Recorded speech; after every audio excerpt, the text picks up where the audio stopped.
السلام علیکم دوستو، نالج ود ارسلان میں خوش آمدید دوستو۔ اطالوی سائنسدان مارکونی کی عمر 27 سال کی تھی جب اس نے 1921 میں لاسلکی پیغامات یورپ سے امریکہ بھیجنے کا پہلا کامیاب تجربہ کیا۔ اس نے ایک مرکز کارنیوال انگلستان میں بنایا اور دوسرا سینٹ جان نیو فاؤنڈ لینڈ امریکہ میں۔ کارنیوال سے بجلی کے ذریعے جو اشارے بھیجے گئے وہ سینٹ جان میں پہنچ گئے، حالانکہ بیچ میں تار کا کوئی سلسلہ موجود نہ تھا۔ 3000 میل چوڑا سمندر بھی ان میں رکاوٹ نہ ڈال سکا۔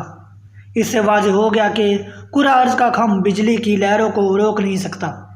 چنانچہ تار کے بغیر دنیا کے ہر حصے میں پیغام رسانی کا سلسلہ جاری کر دینا ایک مثبت حقیقت بن گیا۔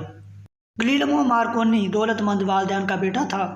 اس کی تعلیم زیادہ تر گھر پر ہوئی، برقیات سے اسے خاص دلچسپی تھی۔ آندرے شرٹرز نے بجلی اور مقناطیس کی لہریں دریافت کر لیں تو یہ دریافت مارکونی کے سمندری شوق کے لیے تازیانہ بن گئی۔ اس نے تجربات کے بعد نیا آلہ تیار کر لیا جو پہلے سائنسدانوں کے آلوں سے بہتر تھا۔ 22 سال کی عمر میں اس نے ایک ایسی مشین ایجاد کر لی جس کے ذریعے بغیر تار کے 2 میل کے فاصلے پر پیغامات بھیجے جا سکتے تھے، مگر اس کے اہل وطن نے اس ایجاد کی کوئی قدر نہ کی، لہٰذا وہ انگلستان چلا گیا جہاں اسے قدردان انجینئروں کی مل جانے کی امید تھی۔ وہاں اسے صرف روپیہ ہی نہ ملا، سائنسدانوں کی تائید و حمایت بھی حاصل ہو گئی اور اپنی ایجاد کو زیادہ سے زیادہ ترقی دینے کا موقع مل گیا۔ مارکونی کے سامنے کلارک میکسویل اور ہنری شرٹرز کی نظری تحقیقات موجود تھیں جس میں ریڈیائی لہروں کی حقیقی حیثیت واضح کی گئی تھی۔ مارکونی نے نظری تحقیقات کو عملیات کی سطح پر پہنچا دیا۔ اس کی ایک خوش نصیبی یہ تھی کہ جب اس نے اپنی تحقیقات کو برقی خبر رسانی کے لیے استعمال کیا، ان تحقیقات کو نامور سائنسدانوں، انجینئروں اور ماہرین فنون لطیفہ کے ہاتھوں سے گزرنے کا موقع ملا۔ اس طرح وہ ہر لحاظ سے کامل و مکمل ہو گئی۔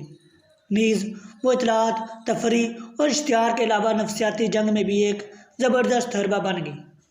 مادی جنگ میں بھی وہ حد درجے قیمتی ہتھیار ہے۔ موجودہ دور کے وسیع لشکروں میں سب سے بڑھ کر اہم اور ضروری چیز یہ ہے کہ اطلاعات جلد سے جلد ہر جگہ پہنچائی جا سکیں، اور ظاہر ہے کہ فوجوں کے مختلف حصے ایک دوسرے سے فاصلے پر ہوتے ہیں۔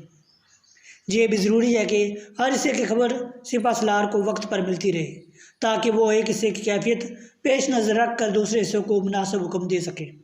ان اطلاعات کے لیے ریڈیو سے بہتر ذریعہ کون سا ہو سکتا ہے بھلا؟ ادھر خبر نشر ہوئی، ادھر جہاں اسے پہنچانا مقصود ہے پہنچ گئی۔ اس میں ایک مشکل تھی اور وہ یہ کہ دشمن کے لیے بھی ان خبروں سے فائدہ اٹھا لینے کے امکانات موجود تھے۔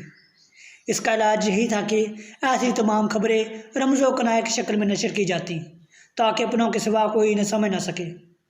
یہی کیا گیا۔ پھر تار کے بغیر صرف برقی لہروں کے ذریعے پیغامات بھیجنے کے بے شمار فائدوں کا اندازہ کیجیے۔ نئی نئی تحقیقات کے لیے مہمیں دور دور بھیجی جاتی ہیں۔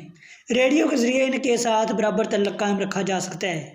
اکا دکا جہاز سمندر کی وسعت میں کہیں خطرے میں پڑ جائے یا ایسے کوئی حادثہ پیش آ جائے تو دور دور تک فوراً اطلاع پہنچائی جا سکتی ہے اور جگہ جگہ سے امدادی جماعتیں موقع پر پہنچ سکتی ہیں۔